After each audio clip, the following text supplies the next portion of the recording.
Hello, my name is John Schneider. When I was a kid, I used to visit my Grandma Vi in the Jersey Bayshore area, and I'd take 8mm movies of my family and their friends. In fact, I was the family filmmaker. Today I live here, but traded my film camera for video, and recently shot this tugboat in the Shrewsbury River.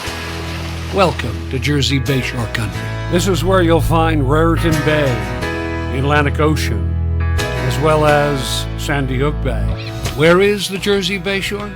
Let's get oriented by starting with the big picture. It's somewhere in here, part of the universe, and definitely part of our world. But it's like no place I've ever experienced. And as soon as we land, I'll show you around. Hello everybody. In this episode, we'll be visiting two great parks, Allaire State Park and Manasquan Reservoir, both near Howell, New Jersey, both right next to each other and both directly south of Jersey Bayshore country. It's about a 40-minute drive, and then it's just off Garden State Parkway. Now, it's mid-November, a slight chill in the air, and many of autumn's really beautiful leaves have started to fall. Even so, it's a wonderful time to go to these places. So first, let's visit Allaire State Park. Now, Allaire State Park comprises about 3,200 acres of woods, trails, picnic areas, and campground. But Allaire is best known for its somewhat restored, historic 19th century iron-making town called Allaire Village, and its antique steam trains which comprise the Pine Creek Railroad. Let's check out the railroad first. Established in 1953, the Pine Creek Railroad is just an example of rail travel at the height of the steam era in the United States. There really wasn't a steam line here in the park. This was brought in. The live steam and diesel narrow-gauge trains are operated by the New Jersey Museum of Transportation, and you can ride on one of them, but always check the schedules first. Not many people here today, so let's explore the trains, the train depot, and some of the stuff all around.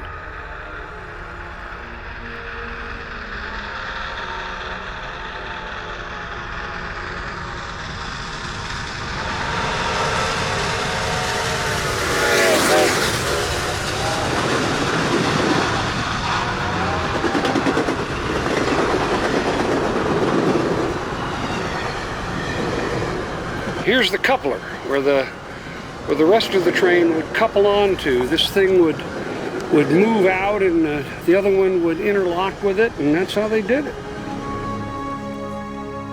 See, they have this train tied up so that it can't run away, because a lot of these trains will just in the middle of the night make a break for it.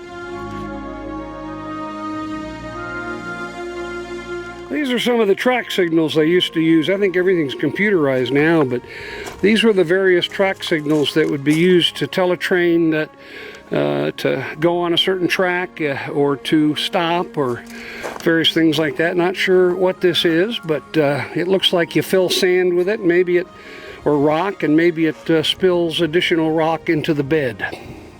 There's the train schedule, Pine Creek Railroad. Ride the train November weekends from noon to 4 p.m. And then there's the Christmas Express, which has specific dates. Visit the website to find out more. Yeah, I'm not even going to pretend to tell you what this is, because I don't have a clue, really. I don't know. Do you know? One thing I know for sure: do not climb on equipment. And inside here is a little train museum. There are models set up and that sort of thing, so when it's open you can go inside and see what there is to see. And I assume because it says Pine Creek Railroad tickets, and above that New Jersey Museum of Transportation, this is where you get your tickets for the railroad. Because these railroads were steam powered, there's the water tower. So the train goes down this track and runs around this field, kind of like a big toy train. Goes all the way around and comes back in this direction where people can board the train. See, this is what I was talking about. Here's one of those complicated junctions, and there's a junction switch with a sign telling the train engineer exactly what's what, so the train can be switched and brought into the train house where it can be repaired or maintained. So again, here's one of those train switch signals, which when the track is switched, and instead of going straight, it goes to the right, the engineer knows what's what. So you can get complicated on the tracks. This is typically a coal car, or it's probably ground up coal, because it empties at the bottom of these siphons right here, and it's a loader that is sent to a place that needs whatever it is this is carrying, and it goes up on an incline, and then it releases its load into the bins waiting at the factory or whatever else it's delivering to. Well, these are cute. They don't look like they work anymore, but they're small little engines. And here's some scrap iron. Again, make sure you check the schedule for the operation of the train or call 732-938-5524. Now let's walk over to the park's main attraction, historic Allaire Village. Sort of like having our own Williamsburg in Virginia, except we're a lot smaller, but still really very interesting. And usually we'd see folks dressed up like they lived here in the 1800s, but during our visit, I think they're probably in their real homes taking a break. Well, to the right is the Nature Center, and there's also lots of picnic tables in this area, and pavilions for people in groups to picnic. But on the other side, this is the Allaire Green Trail. We're at the site of what was once an iron-producing factory known as Howell Iron Works. It was a self-sufficient community here with everything needed to sustain a factory, including a variety of shops, a school, a church, general store, and this, a row house, where some of the more experienced iron workers lived. There used to be 3 of these buildings, but this is the only one left. The factory, owned by James Allaire, made parts for steam engines, primarily. And this was a typical community during the time of early industrial America, which began here in the early 1750s. Benjamin Howell produced pig iron in a furnace here during the early 1820s, until James Allaire then purchased the property and developed this self-sustaining community into a community comprising more than 400 people. Incidentally, because this village was so isolated, James Allaire realized he had to provide virtually all of the facilities of a small town to satisfy the daily needs of his employees. And that's why he hired every profession he would require. There's the church across from where many of the workers lived in the row houses. One of the stranger aspects of this church is the bell tower located in the rear of the church rather than the front. During weekdays, the church doubled as a school, and the minister acted as the schoolmaster for an annual salary of $500.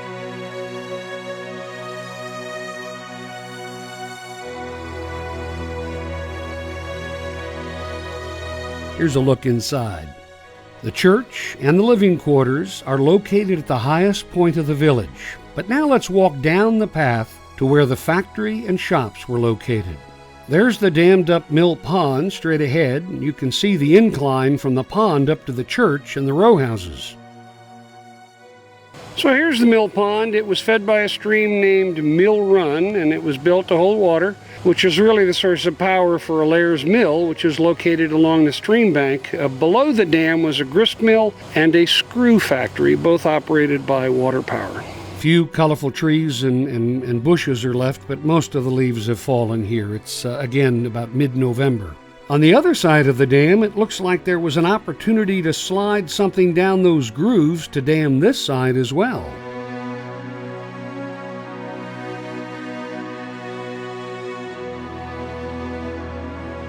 These are some of the stones they'd used for the grist mill, which was here. And here's one of the original buildings restored. It's the blacksmith shop. During certain parts of the year, you'll find costume folks acting like the villagers who lived here so many years ago.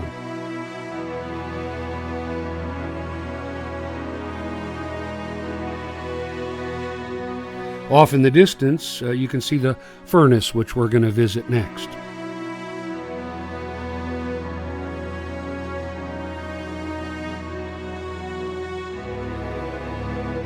And here it is, the proclaimed heart of the village, the blast furnace, which operated 24 hours a day. Below us is the base of the furnace, which is conveniently located to the swamp where the bog iron ore was located. The furnace required charcoal to produce the kind of heat necessary to melt the iron ore. And so here's a stack of wood, which would become just that, charcoal. And here's where the charcoal would eventually go, at the base of the blast furnace, next to the swamp. And behind us is the swamp, which is also in the floodplain of the Manasquan River. Looks like a giant barbecue grill or a chimenea, doesn't it?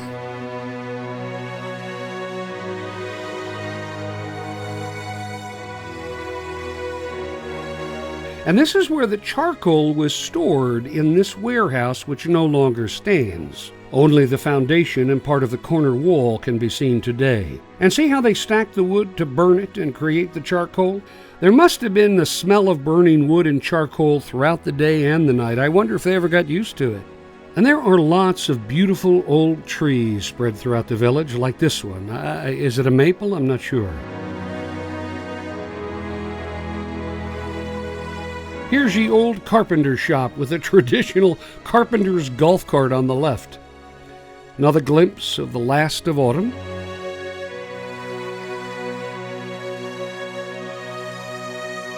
And here's the upstream side of the mill pond, which we saw earlier while entering the village. Incidentally, in 1837, the village here declined in prosperity as high grades of iron ore were discovered and anthracite coal was used as a new fuel source. The fires of the furnace were finally extinguished in 1848. Beginning in 1901, however, this place began a new life with a French restaurant, a Boy Scout camp, there was a silent movie theater, and also some picnic grounds. Today, the site remains as a memorial to the early industrial Americans, with 13 of the buildings actually restored so far. And this looks like a house, but then to the left of it is the brick remnant of something. And then there's a ramp over there, which is inviting us up for a closer look. So let's do just that.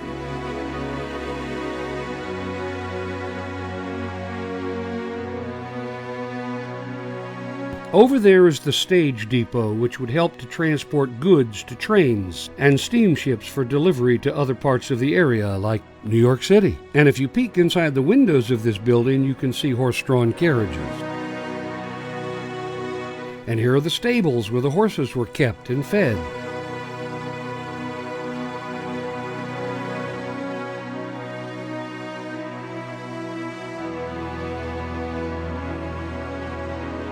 And there was a corral for the horses as well, just outside. And this right here, this hole in the ground, was a slaughterhouse, and one can only assume that maybe they did so much slaughtering, the blood would drip to the basement. And again, here's Mill Creek and a bridge which crosses it. And way over there, that green field is where the train station is located and where the train runs around in a big circle.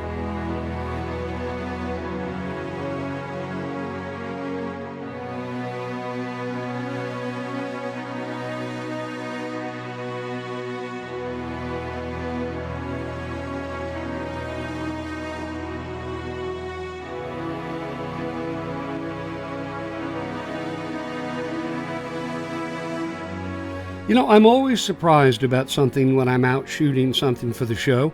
Today I see my first exit sign for the woods. That's a new one, nice.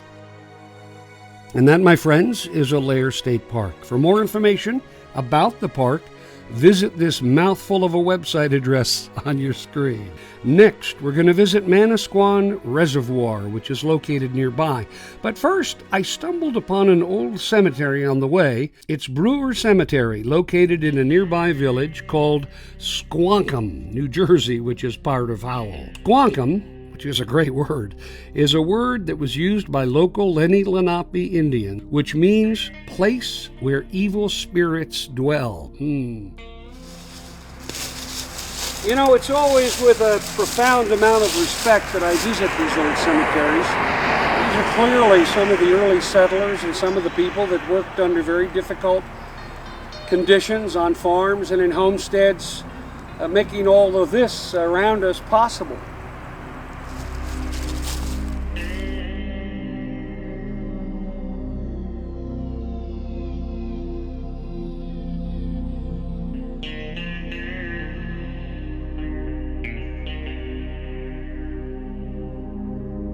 It's always a shame. I've been part of a couple of cemetery restorations in the past, and it's always a shame when a headstone cracks and falls to the ground.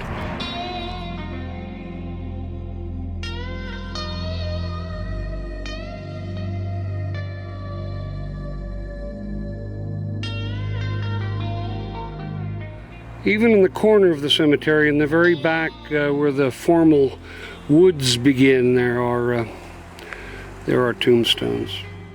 Well, next, let's visit Manasquan Reservoir, a park operated by the Monmouth County Park System, and it's located right next to Allaire State Park in Howell. So here we are, where a 770-acre body of water provides municipalities and utilities with up to 30 million gallons of water a day if need be. Total water capacity of Manasquan Reservoir is 4 billion gallons, and it's about 40 to 50 feet deep in places. But the Manasquan Reservoir is also a 1,200-acre park with trails, a visitor center, a nature and environmental center, a boat launching area, and several dikes for fishing. The trails are very cool. One trail goes around the circumference of the reservoir, which is just over 5 miles. And all of the trails are open to walkers, runners, hikers, bicyclists, and equestrians. Now, the reservoir is an important part of the water supply in Monmouth and Ocean counties. And just as the Manasquan River flowed through the Allaire State Park, the river also enters and exits this reservoir. Established in 1990, the Manasquan Reservoir was created by building a dam or dike and then flooding a low-lying wooded area. Now, most of the trees comprising the flooded woods are now well below the water, but some can still be seen on the banks of the reservoir, and that's what interested me, and I hope it interests you as well.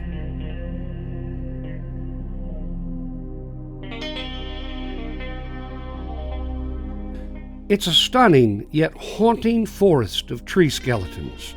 Many of these dead trees remain exactly where they were 25 years ago, as the water rose to suffocate them.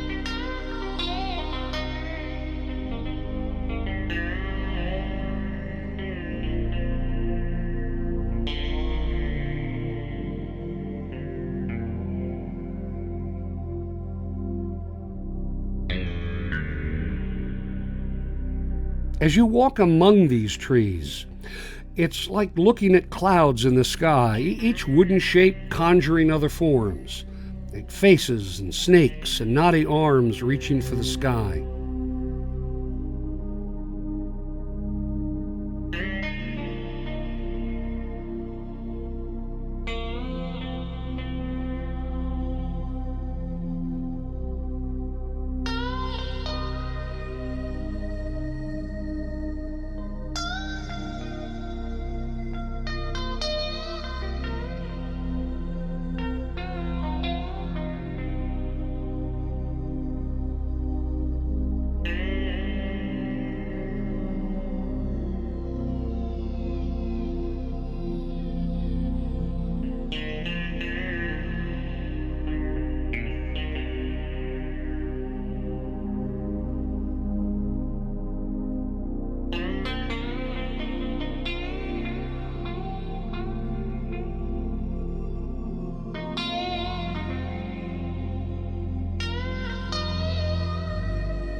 Some fallen trees are assuming positions closer to the ground, many dipping into the water's edge, reflecting new patterns to explore. It's really another world where every turn brings another perspective, another view. It almost seems haunted, as if the spirits of the trees are whispering to each other and to you as well. It's a great place to photograph, to play with exposure and color and different hues. It's a mosaic of time past, a reflection of mankind's conquest of nature. It's like the petrified forest or an elephant's graveyard.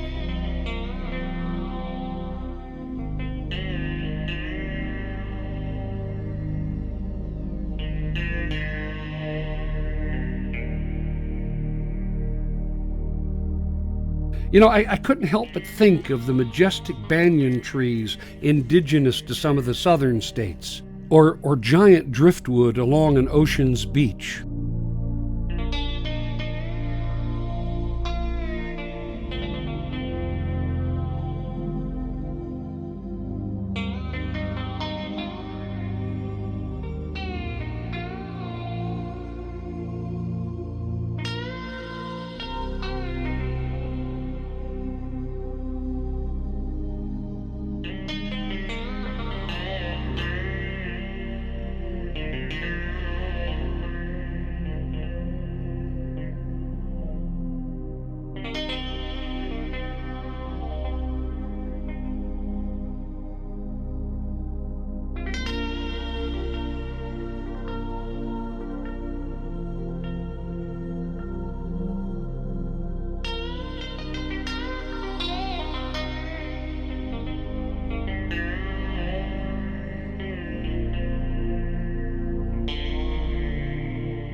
Well, as you might imagine from my description of this place, I was stunned by how interesting it all appeared. And yet, I was alone with these stumps and limbs and roots and remnants, alone to commune with a dead forest which now lays dormant. So, bring a camera and enjoy it for yourself. Oh yeah, and there is the park itself. I mean, you got boating and fishing and hiking and lots of outdoor activities. But do please visit the skeleton trees and say hello from me.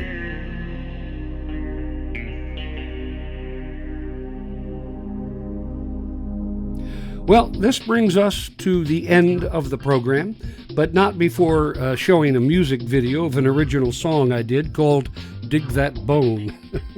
It features some of my very good friends, and I hope there are some of your friends too. As always, if you ever see me somewhere with the camera, please don't hesitate to get my attention or just tap me on the shoulder to say hello, because nothing is more important than meeting you. Thanks everybody for watching. Bye-bye.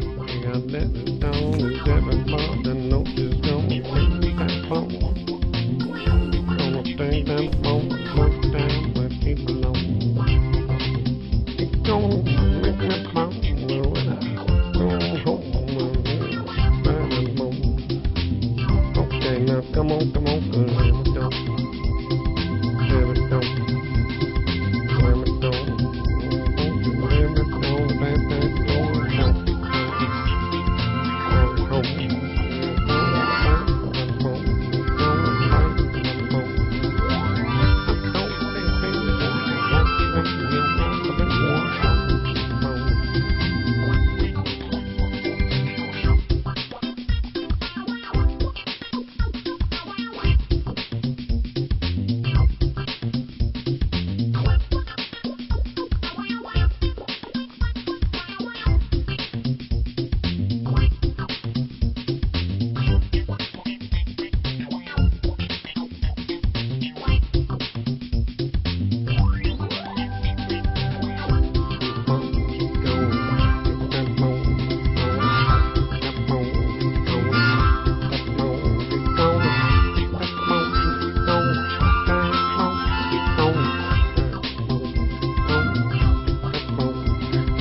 I'm gonna take that bone. Just gonna take that bone. I don't know why I'm gonna sing a home. My little tiny baby's gonna take that bone. I said my little tiny baby, gonna take that bone.